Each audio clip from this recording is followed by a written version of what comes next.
हमारी आज की वीडियो का टॉपिक है define heat and temperature on the basis of kinetic molecular theory. तो हीट किसे कहा जाता है? हरारत को। टेम्परेचर किसे कहा जाता है? दर्जाए हरारत को। तो अगर हम बात करें kinetic molecular theory of matter के बारे में, तो kinetic molecular theory of matter के मुताबिक matter is made up of particles that are constantly moving. यानी मैटर जिसे हम मादा कहते हैं वो ज़रात या पार्टिकल से मिलके बनी होती है, और ये जो पार्टिकल्स होते हैं ये कॉन्स्टेंटली मूव कर रहे होते हैं, यानी मुसलसल हरकत कर रहे होते हैं। और हम जानते हैं कि मूवमेंट के लिए, किसी भी पार्टिकल, किसी भी चीज की मूवमेंट के लिए एनर्जी चाहिए होती है, और एनर्जी ऑफ मूवमेंट कौन सी एनर्जी कहलाती है? काइनेटिक एनर्जी कहलाती है।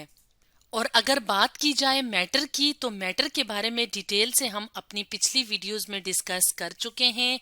मैटर की अगर बात की जाए तो हर वो चीज जो वजन रखती है, यानी एनीथिंग दैट हैज मैस, जिसका वजन होता है, और जो जगह घेरती है यानी जिसका वॉल्यूम होता है, उसको मैटर कहा जाता है। जैसे कि अगर हम इस रूम की बात करें तो यहाँ पे हमें ड्रेसिंग टेबल नजर आ रही है, इसके अलावा बेड है, लैंप है, एक ह्यूमन बीइंग है। तो ये सब चीजें मैटर से मिलके बनी होती हैं। तो मैटर के अंदर जो पार्टिकल्स होते हैं वो कॉन्स्टेंटली मूव कर रहे होते हैं, यानी उनमें काइनेटिक एनर्जी होती है। लेकिन मुख्तलिफ मैटर्स जो होते हैं, यानी मुख्तलिफ तरह की जो चीजें होती हैं, उनमें क्योंकि एनर्जी मुख्तलिफ होती है, और एनर्जी जब मुख्तलिफ होती है इसका मतलब है कि मैटर हमें मुख्तलिफ हालतों में नजर आता है। जैसे यहाँ पे हम देखें तो यहाँ पे पार्टिकल जो हैं वो बिल्कुल क्लोज क्लोज हैं, करीब करीब हैं। तो जब ये करीब करीब हैं तो ये कम मूवमेंट शो करते हैं। तो इस तरह से सॉलिड, लिक्विड और गैस में से अगर हम सॉलिड की बात करें तो सॉलिड के जो पार्टिकल्स होते हैं उनकी एनर्जी सबसे कम होती है। इसी तरह से सॉलिड के मुकाबले में लिक्विड के जो पार्टिकल्स होते हैं वो थोड़े दूर दूर होते हैं, और उनमें एनर्जी यानी जो काइनेटिक एनर्जी होती है वो थोड़ी ज्यादा होती है। और अगर हम गैस की बात करें तो गैस के अंदर जो पार्टिकल्स होते हैं वो काफी दूर दूर होते हैं, और उनमें काइनेटिक एनर्जी सबसे ज्यादा होती है। अब हम बात करेंगे काइनेटिक मॉलिक्यूलर थ्योरी या काइनेटिक मोलेक्युलर थ्योरी की बेस पे टेम्परेचर और हीट की। तो अगर हम बात करें हीट की या हरारत की, तो heat is the energy transferred between two systems without mechanical work. यानी हीट जो है वो क्या है? एनर्जी है।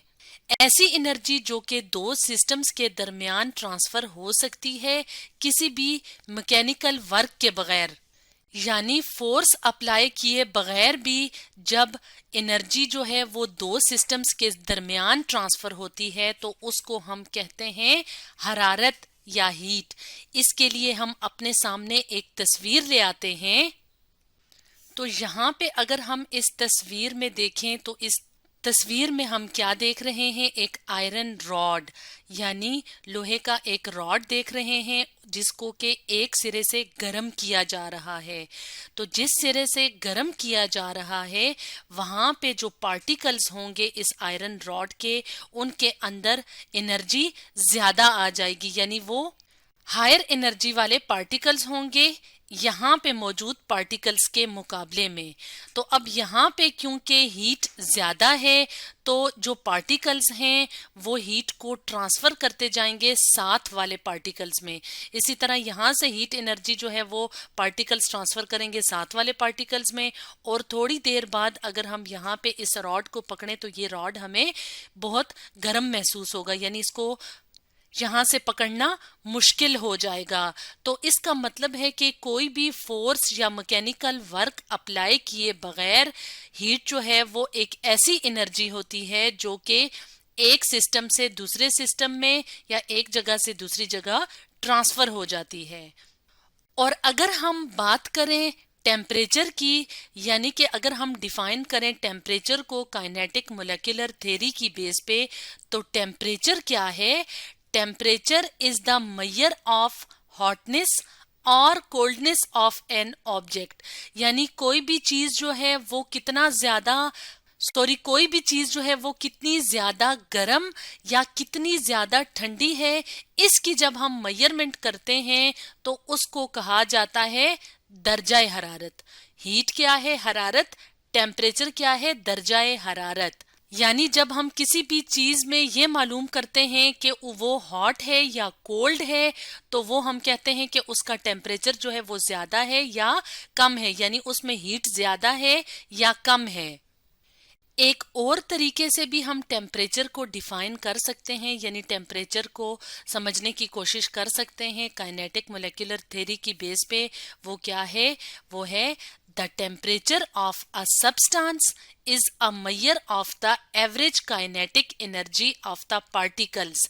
यानी जब हम पार्टिकल्स की एवरेज काइनेटिक एनर्जी की मेजरमेंट करते हैं, यानी कि उसमें काइनेटिक एनर्जी या औसत काइनेटिक एनर्जी ज्यादा है कम है, तो उसको हम कहते हैं टेम्परेचर यानी दर्जाए हरारत। इसके लिए हम अपने सामने यहाँ पे एक और तस्वीर ले आते हैं। यहाँ पे हम क्या देख रहे हैं? एक इंस्ट्रूमेंट देख रहे हैं जिसको कहा जाता है थर्मोमीटर। तो थर्मोमीटर वो डिवाइस है जिसकी मदद से हम टेम्परेचर मालूम करते हैं, यानी दर्जाए हरारत मालूम करते हैं। अब हम यहाँ पे देखें तो यहाँ पे थर्मोमीटर को बीकर के अंदर रखा हुआ है। बीकर के अंदर लिक्विड मौजूद है जिसको गर्म किया जा रहा है। तो गर्म किया जा रहा है, इसका मतलब है कि यहाँ पे जो हीट एनर्जी है वो यहाँ ट्रांसफर हो रही है।